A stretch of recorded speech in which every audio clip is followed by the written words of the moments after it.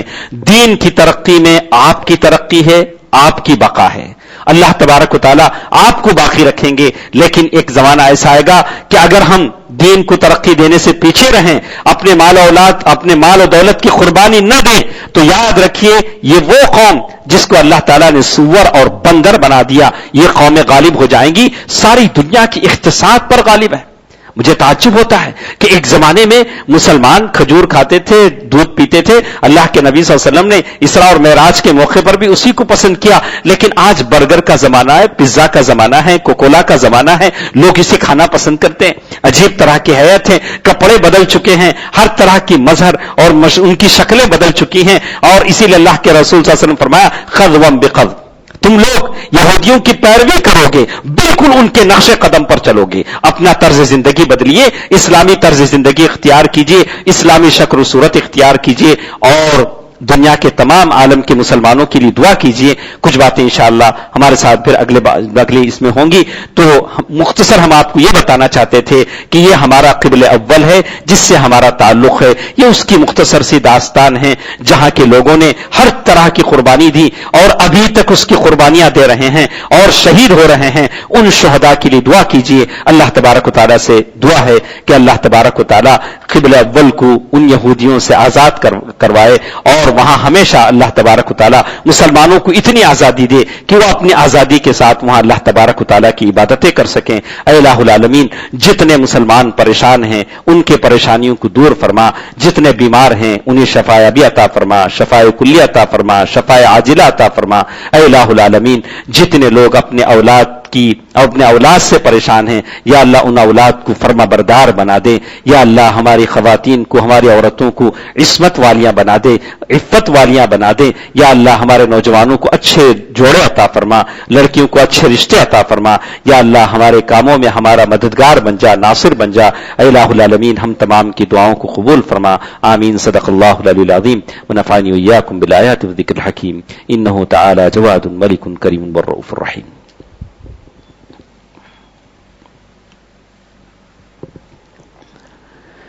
الحمد لله نحمده ونستعينه ونستغفره ونؤمن به ونتوكل عليه ونعوذ بالله من شرور أنفسنا ومن سيئات أعمالنا. من يهده الله فلا مضل له ومن يضلل فلا هادي له وأشهد أن لا إله إلا الله وأشهد أن محمدا عبده ورسوله أرسله بالحق بشيرا ونذيرا.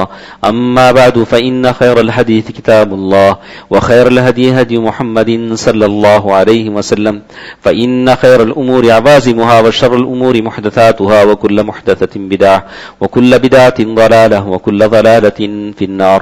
فأعوذ بالله من الشيطان الرجيم. بسم الله الرحمن الرحيم. إن الله وملائكته يصلون على النبي يا أيها الذين آمنوا صلوا عليه وسلموا تسليما. اللهم صل على محمد وعلى آل محمد كما صليت على إبراهيم وعلى آل إبراهيم إنك حميد مجيد. اللهم بارك على محمد وعلى آل محمد كما كما باركت على إبراهيم وعلى آل إبراهيم إنك حميد مجيد اذكروا الله يذكركم وادعوه يستجب لكم ولذكر الله تعالى وأولى وأعز وأجل وأتم وأهم وأكبر